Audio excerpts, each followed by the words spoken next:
Hi again, everybody. I wanted to talk about my near-death experience. So if any of you have had similar experiences, leave a comment down below. So I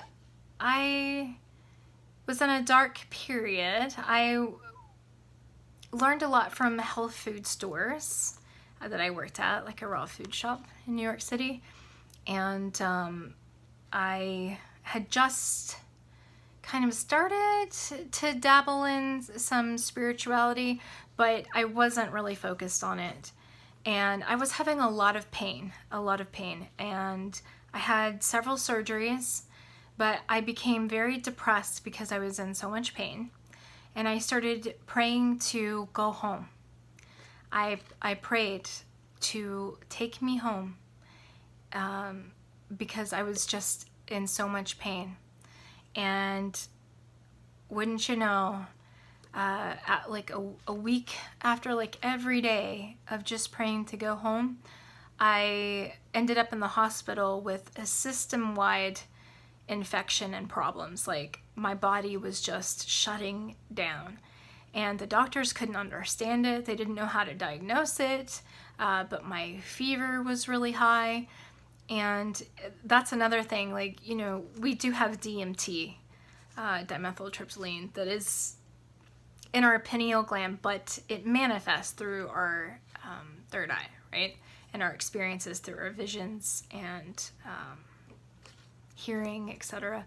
But, you know, it could be DMT was just really being expressed in me, but I was in the darkness, like during all of this. It wasn't a bad dark. I felt completely loved. I felt totally loved and supported. But I knew that I wasn't in my body anymore. Like I could feel myself just not even in a physical body anymore. And I could see like kind of glimpses of myself. I wasn't like staring straight from above at myself or anything, but it's hard to explain. It was kind of a different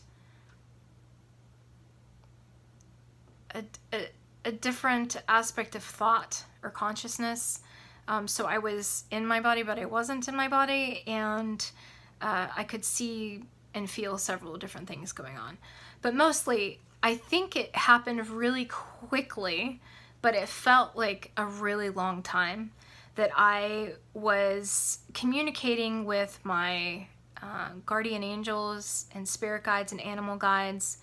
I couldn't see their faces for whatever reason. I could not see them, but I could feel them there with me, and it was just pure divine love and happiness and freedom. And I think that's what we look for quite a bit here as humans. You want to be free. You want to be set free.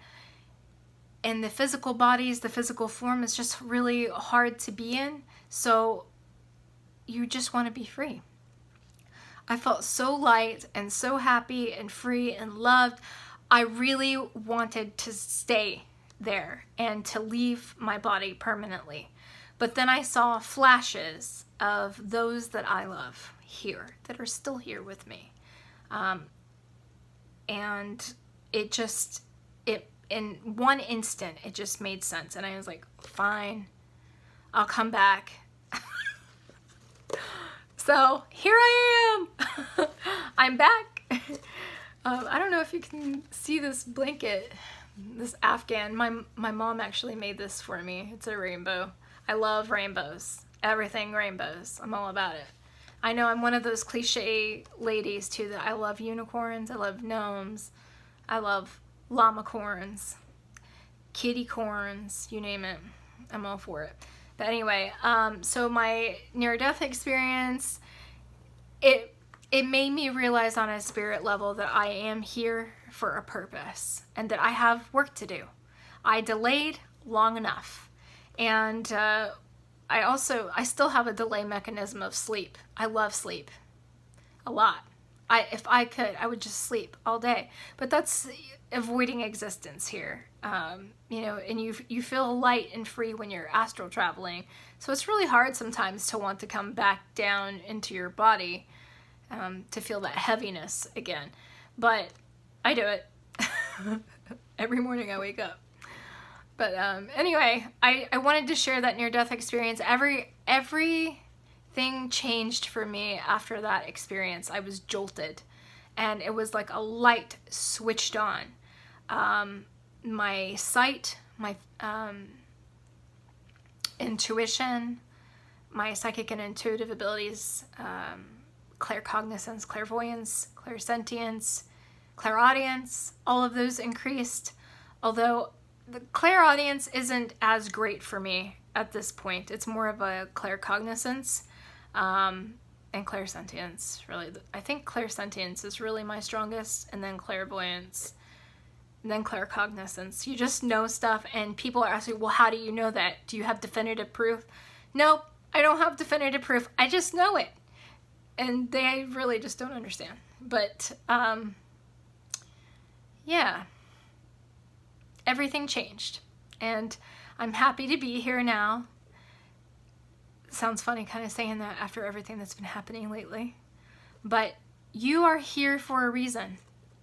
You are loved, and you are supported. You have a team in waiting to support you and to help you, but people just have no idea. They're just not aware of this team in spirit. So take advantage of that. You do have to use discernment, which I will talk about another time. But hang in there. And you don't need a near-death experience to awaken. Everywhere I see it all around me, it's like light switching on. It's like looking at New York City from an airplane right above, and seeing all these lights flicker. It's amazing. And people are awakening. So hang in there. And yeah, I look forward to seeing y'all again.